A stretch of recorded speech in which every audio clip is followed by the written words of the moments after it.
And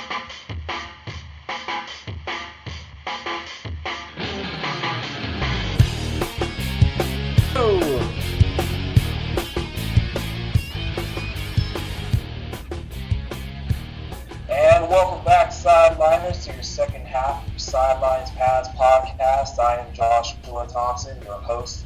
Here we're back to Colburn. There's Courtney here on the panel to talk about a little bit, maybe a lot of it, about NBA playoffs. So, guys, most recently, as of today, we've had 2 fines handed out by the NBA, handed on down to Bad Boy Matt Barnes and Mr. France Motormouth, Joakim Noah. Both have been fined for throwing out obscenities at fans, and one of the most notable ones is Matt Barnes throwing out obscenities to James Harden's mother. What? Very random of anything, but it kind of brings up a good question of how players are supposed to act as far as controlling their emotions and how they're seen as an image on and off the court. So, Baxter, I'm going to start with you. Just looking at players on a professional level, do you think that the NBA, or actually just all players in general, have to have sort of a higher threshold of toleration for fans, a lower threshold? Where do you sit on that? Well, I know you're not talking about James Harden's mama. Come on now. You don't be talking about nobody's mama like that. No, in all honesty, that's ridiculous. You are a professional athlete. I don't care if you're playing sports or you're a businessman or whatever it is. You are a professional. You have that title tagged to you. You need to act accordingly. This is not high school. This is not college. You don't call people out on Twitter, anywhere. You act professional. You're getting paid millions of dollars to play the game you supposedly love, or just love getting paid to play it, one of the two. You need to act accordingly, and I think that this action from him is absolutely ridiculous, and he needs to be his fine is appropriate. That's not professional. And with Joakim Noah as well, you push a fan, he gets fined $25,000. Sure, that's pocket change for him. That's a nice night in the town for an NBA player. No big deal. But at the same time, you're a professional. You're held to a certain amount of standards, and these 2 gentlemen definitely failed at doing that. Yeah, I don't condone what James Harden said. I didn't quite see the whole thing unfold with Joakim Noah. I do know that he shook a fan, and that whole thing transpired. Look, I understand too.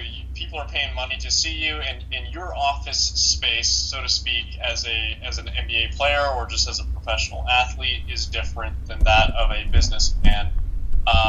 Or somebody else who's going to work for a living in a normal job.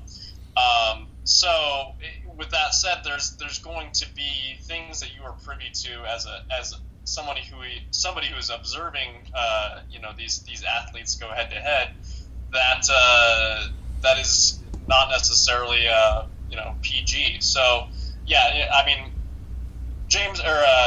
Matt Barnes probably should have said that. That's it's kind of a crazy thing to say to a player's mom, of all people. But at the same time, there are things like that get said. I think in games that happen across the league during the regular season, during the playoffs, and it just doesn't get really reported.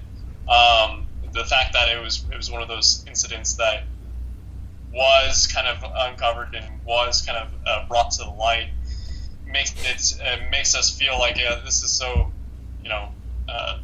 irresponsible of James Harden, and it's kind of a reprehensible act. But at the same time, it's just like this is almost we don't pay for professional athletes to shove us or curse at us and do those types of things, but we do pay to get that some of that excitement factor and some of that wow factor when when people get heated, and there is an element of spontaneity to what we're watching. We're watching it unfold. So in that respect, I don't disagree with the fine, but I feel like the uproar is such where it's like this is kind of what we asked for in a certain respect. This is what we want as fans, because this is what makes the game even more entertaining. Think about how many people are going to be tuning in to Game 3 and to watch Matt Barnes, of all people, try and go head to head with James Harden. Who? that's what we're. I mean, that's why I'm going to watch Game 3. Is I want to see what happens between Matt Barnes and James Harden, because Matt Barnes is a notorious hothead. The guy can't keep his mouth shut.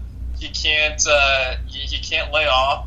And he's known for kind of stirring the pot and getting under people's skin. And so I have no doubt that he's going to be kind of on his A game as far as that goes tomorrow. The cameras might not catch it necessarily, and we might not hear it with through the microphone. But you can bet that he's going to be in James Harden's ear again come Game 3.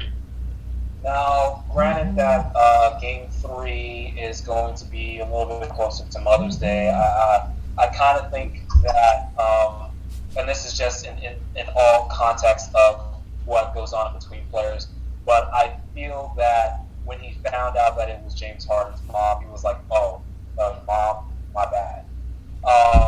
Where had it in any other typical fan, I sort of agree that it kind of goes along with a nice little Batman quote, you either die a hero or you live long enough to see yourself become a villain. We've seen a lot of great players who have been representatives on the USA basketball team, have been heroes in their home area, on their home court, been very great images in the community, go onto the court and after a while turn from this great image into something poor, and it gets there's that big lashing out in the NBA. I mean, Chris Paul's a more recent figure that's been looked at as someone that was a really great figure when he was in New Orleans, and then all of a sudden, the State Farm guy is now the little leprechaun yelling on the court, and all everyone can do is say that guy is not the best image to have on the court. He's just sitting here yelling and screaming at everyone, something that could be misconstrued as passion.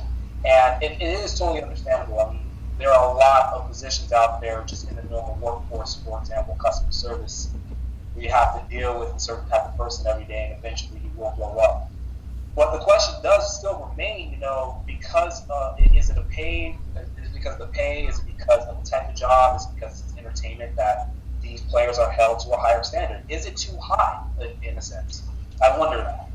Yeah, I don't mean to cut in front of backs here, but I think it is one of those things where we do kind of we expect so much out of our professional athletes, and I wonder sometimes why we do. Of course, they are on national TV and they are endorsing products, and they are kind of in the public eye a lot. But why do we expect them necessarily to be these holier than thou figures when really they're as flawed, if not more flawed, than the everyday Joe walking down the street? I mean, it's true. It's the truth. I mean, why should we necessarily expect that anything different? I mean, these are people that we're talking about, and while we do want them to act like these heroes all the time, they're not really. And Charles Barkley said it best when he infamously said,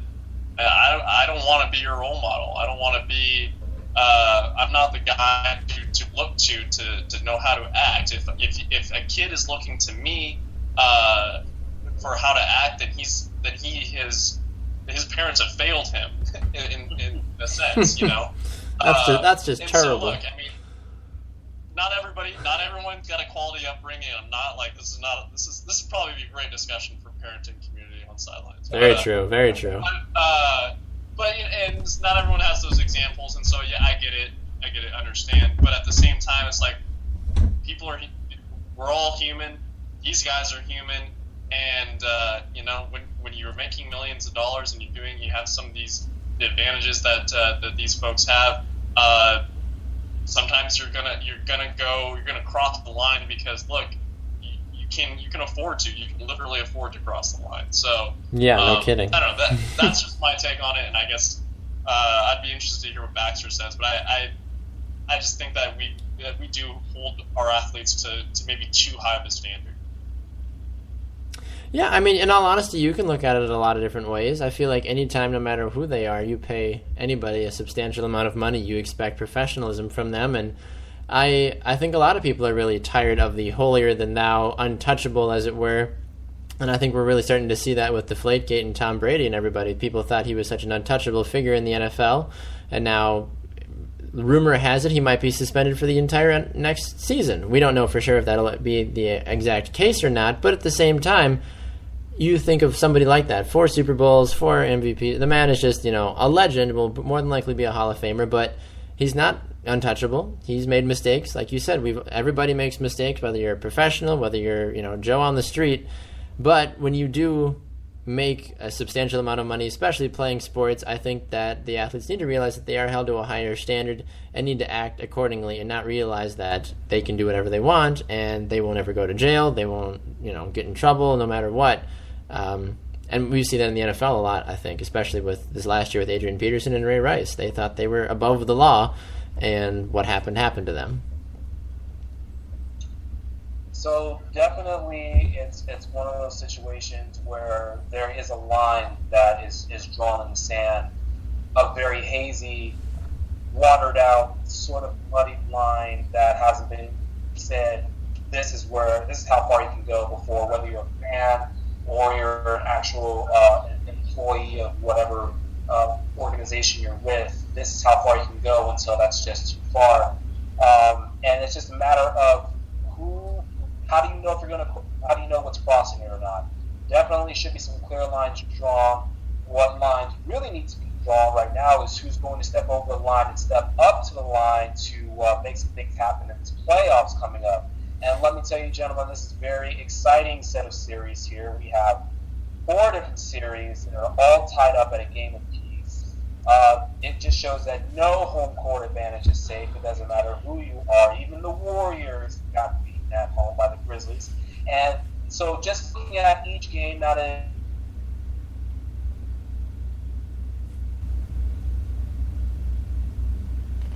in the NBA, the Golden State Warriors. How do you think this series pans out, Chris? And who finishes and how? Yeah, it's going to be an interesting series now with Mike Conley coming back from the injury to his face. That kind of changes the face, no pun intended, of the whole series.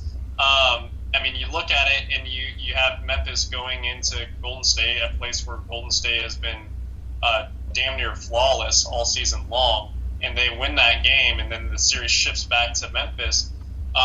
This is the first time this Golden State team has kind of been faced with this type of pressure. And they're still 1-1, and even if they lose a game to Memphis, they can still come back. But they got popped in the mouth a little bit, and it's going to be interesting to see how they kind of respond because they're not used to really having people punch back at them like Memphis can do. Memphis is a gritty team, and they can make things really difficult for a couple shooters like Steph Curry and Klay Thompson, and so. And I think they do have an advantage down low with Gasol and Randall. So, that's an entertaining series. I think that Golden State still wins it, but I would not be surprised if this went 6 or 7 games, and each game from here on out was very, very close. Looking at the West, I think the Rockets and Clippers going back and forth with that. Again, another series I could see going 6 or 7 games. Really, Chris Paul. How he comes back, if he's able to come back in this series, is going to determine a lot of things. That's no surprise to anybody. But if he does come back, how effective is he with a hamstring that is either going to be ailing or is just recently healed? That's going to be a storyline and something to really keep a close eye on because Houston's got the talent to run with LA, and I think if Dwight Howard and Josh Smith can be consistent enough down low to neutralize Blake Griffin, who I said it before the series began, this needed to be a Blake Griffin series for the Clippers to move on in advance. If they can neutralize him and continue playing well, James Harden's going to bring it. You can see the Rockets advancing. Yeah, it's hard. Yeah, there's not much else to really say in all honesty. I think you look at Steph Curry and the Golden State Warriors, it's really hard to argue against them. I know Memphis did what they did surprising a lot of people, but in all honesty, Golden State, I think, still wins that series, probably in 6 games. I don't see them going to 7, in all honesty. Looking at that Atlanta-Washington game, now with the issue with John Wall, he's out injured. I think Atlanta finally has that opportunity to really pull away and really prove to a lot of people that they're not just good in the regular season, that they can actually win in the postseason as well. And then looking at the Rockets-Clippers, probably, arguably the best game going on right now, the best series. And you can make an argument for the Cavaliers and Bulls, but Rockets-Clippers, 2 of the premier teams, 2 of the most premier players going at it at the same time. Hopefully Chris Paul is able to come back, because that would be devastating for the Clippers if they are not able to get back their star player. We saw what kind of the impact he can make. The man is an absolute machine. They need him on the court to win, and if he does not come back in the near future, I honestly don't see the Clippers pulling the series out at all. And then the Cavaliers and Bulls, what can you say about it? It's 2 Eastern Conference heavyweights duking it out, and it's going to be the last team standing. Wouldn't be surprised if this series goes to 7 games. Are we going to see some LeBron magic, or is Derrick Rose going to finally beat his injury curse, or is it going to be Jimmy Butler? Who's going to step up in this series? And it's all going to kind of come down to that. We know LeBron's capable of scoring points. Congratulations. We've known that for 12 years. But at the same time, it's time for somebody else to step up in that series. So Cavaliers, Bulls, I'm curious, and I think Jimmy Butler might be that guy. But at the same time, I think the Cavaliers' depth might be just too much for the Bulls. So coming down to it, fellas, give me your picks. So we'll go back and forth. Start with the first series being Atlanta and Washington. Are we picking the full series, or what are we doing? Go ahead, back to me. Oh, I'm sorry. I was just asking a question. Are we picking the full series, or are we just picking the next game? Let's go ahead with series winner. Series winner is going to come out. In all honesty, I didn't think they were as good as their record indicated, but I do like their chances, honestly, now. The fact with the Washington Wizards, they can put up a good fight, but I think Atlanta wins this in 6 games. 6. Chris? Yeah, I was fully on the Wizards bandwagon until John Wall.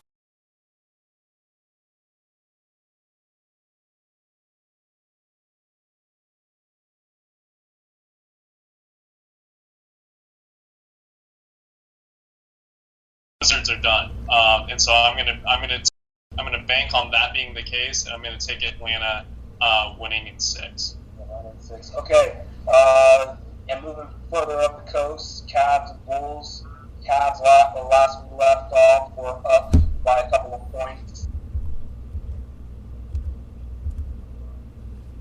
I don't know about how that rivalry has panned out across the last few years. So we'll start with you, Chris.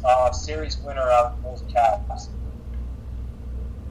Tough. It's maybe the toughest series, I think, in the playoffs to pick.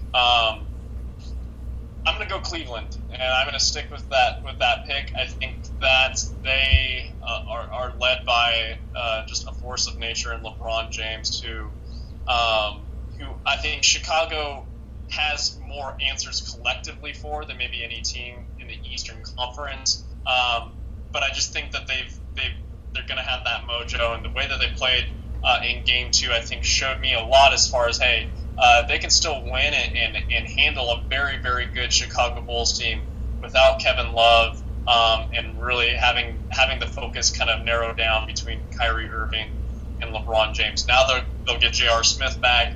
I think that's going to be a big lift for them. I think the Cavs are going to win. I think it's going to go 7. I was going to say Cavs in 7, but I'm going to be ambitious and say Cavs in 5, in all honesty. I know. It's a lot to have happen, but when it comes to the playoffs, LeBron is the king for a reason, and I think he's going to step up and take over the series. Keep in mind, in that series, the one player that has stepped up has been sort of the sixth man for the bench, other than Iman Shumpert, has been Delvin Nova, who's kind of come on here and has picked up the slack behind Kyrie Irving as a and the Bulls don't seem to have quite an answer for him. He sort of went off in Game 2, which basically helped create that offense. So it's definitely going to be an interesting thing to see if the Bulls continue to not have an answer for him and finish off the Bulls in 5. I'm noting you that, by the way, Baxter. Knock you points if you don't get that right.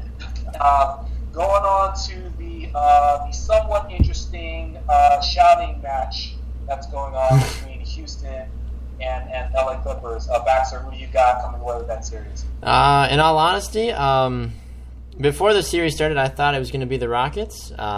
And now with Chris Paul going down, I still think it's the Rockets, and I think the Rockets will clean up and take this one in 5. I don't think Blake Griffin is good enough to carry the team on his back. Chris? Yeah, I see where you're coming from, Baxter, but I'm going to take the Clippers, and I think this is going to go. I think this goes 7. I see the Clippers being a lot tougher than a lot of people are giving them credit for, or a lot of people gave them credit for before the playoffs began. What they showed me in the San Antonio series tells me that they've got enough to make it at least to the Western Conference Finals. I think they can still do that without Chris Paul. It's not going to be an easy task, and it might be one of those series where it takes every ounce of what they have to get through the series. To reach the Western Conference Finals, and I can see them kind of petering out once they get to that point. But I think that the Clippers are good enough to win this series without Chris Paul. They've proven it, and I think that they're going to do it in 7 games with or without Chris Paul, and it's going to be happening on the shoulders of Blake Griffin. Quick update, Chris Paul reported to be ready for Game 3 despite an Ellen hamstring injury, so be on the lookout for that versus James Harden, who went off in Game 2. And finally, the match that everyone thought would be a sweep, or at least anyone that is from the Bay Area, Golden State Warriors versus Memphis Grizzlies. We'll go ahead with you, Chris, and we'll finish out with Baxter. Cool. Yeah, I think the Warriors are the team that I think everyone thought they are, and that's a very, very good team, perhaps the best team in basketball. They certainly showed that in the first game against Memphis. At home in Game 1. Mike Conley returns. Memphis makes things difficult. I think Golden State's going to adjust. I think they're going to steal at least one game in Memphis. I see it going back to the Bay Area, probably tied up 2-2. And from there, it's really, I think it's going to be, it's tough to see. I think it's 6 or 7 games. I think the Warriors will figure out a way to close it out in 6, but look for Memphis to really make this difficult to close out for Golden State. They're not going to go quietly. They're a team that I think is probably the toughest team in the Western Conference. They are built like an Eastern Conference team as far as them wanting just to kind of manhandle you. Memphis will do that. They can do that, and despite Golden State's good shooting, they can kind of neutralize that with their physicality. So look for Memphis to make it difficult for the Warriors. But the Warriors are going to advance and move on to Western Conference Finals. I mean, in all honesty, look at the Warriors. Klay Thompson and Steph Curry both average over 20 points a game. It's hard to argue against that, and those two are 3-point gurus. I think Memphis will put up a big of a fight, but Memphis is going to be just annoying enough to force 6 games, but Golden State still wins the series in 6, honestly. No, there's really no arguing against that. Quick points about Game 2, 7-point loss, despite the fact of the combined efforts of Klay Thompson and Stephen Curry going about 30%, and Mike Conley started the game out 4-4 on the floor with the mask on. So a couple of things to watch out for.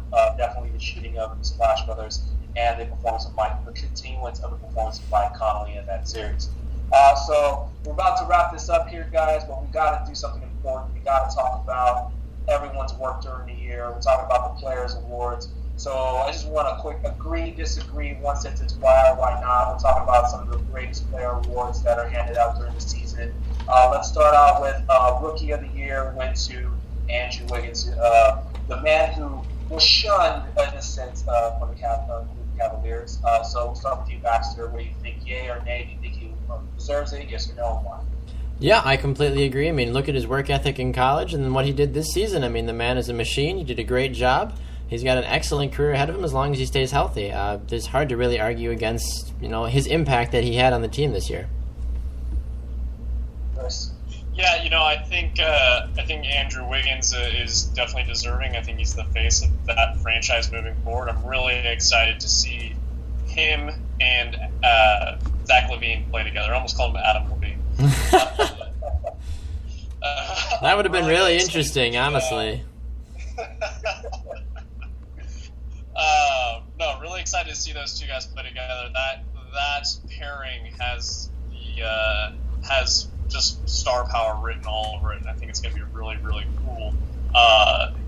Just thing to watch them grow together. So Wiggins, I think, is the pick, and I disagree with the Cleveland Cavaliers trading him during the offseason. That is a move they will rue for a long time. Absolutely. Definitely the best runner-up for that award should have been Jabari Parker. I think those two were hand-in-hand, especially with the Bucks making the playoffs.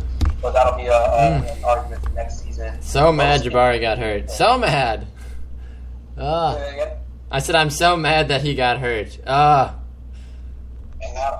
lot of people were, and definitely he was part of the reason why that team was so dominant along with Free.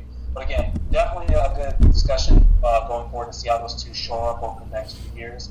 And talking about how they improve, those improved players, Jimmy Butler got that award. Thoughts on that, Chris? Agree, disagree?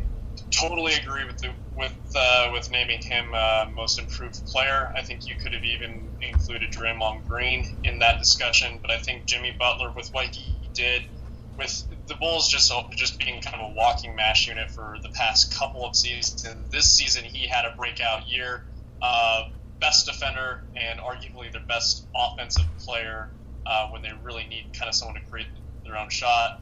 Butler is a guy that they can go to. So I think Jimmy Butler is certainly deserving of the most improved award. Mm-hmm. I mean, Marquette University is all of 10 minutes from where I'm sitting right now, so you're welcome for Jimmy Butler, Chicago. I'm taking credit for that. Yep, exactly. We gotta. Us Wisconsinites, we gotta grab credit where credit's due anytime we can. We're not as bad as Bear fans though when it comes to stuff like that. Anyway, though, no, Jimmy Butler really though blew up this year in NBA, and he continues to do everything and more that the Bulls need him to do, especially in the playoffs. He was crucial against the Milwaukee Bucks in that first round series, and we're even seeing that now against the Cleveland Cavaliers. He's been on the floor, even looking a live look into the game right now. He's been on the court for 39 minutes tonight. He leads all the Bulls players tonight, and he's scoring buckets. I mean, you got to do that. You got to give it to him, especially from his development from year 1 to 2. Awesome. We're just going to go ahead and wrap this up real quick with one last guy, the guy that we're all talking about that will be definitely leading the series, MVP, Steph Curry. Woo! Agree, disagree? Oh, yeah. Yeah. Go, Master. No, I mean, it's what he speaks for himself. The man is arguably one of the best players we've ever seen in recent history, and in all honesty, he probably, if he stays consistent, which I think is a big thing, one of the greatest players to ever play. The man is a three-point machine. He has fun while he plays the game. He's not selfish. He knows how to pass the ball, and he rightfully deserved that award this year. Chris? Yeah, it's. I don't know if we've ever seen a player of Steph Curry's ability impact in such a kind of a slight, small frame. I mean, he's the best shooter that I think I've ever seen, and he's a guy that his game has developed so much from when he entered the league as a rookie to now. He's an extremely good ball handler.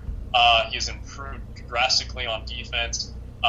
He's an adept passer who averages close to 8 assists a game.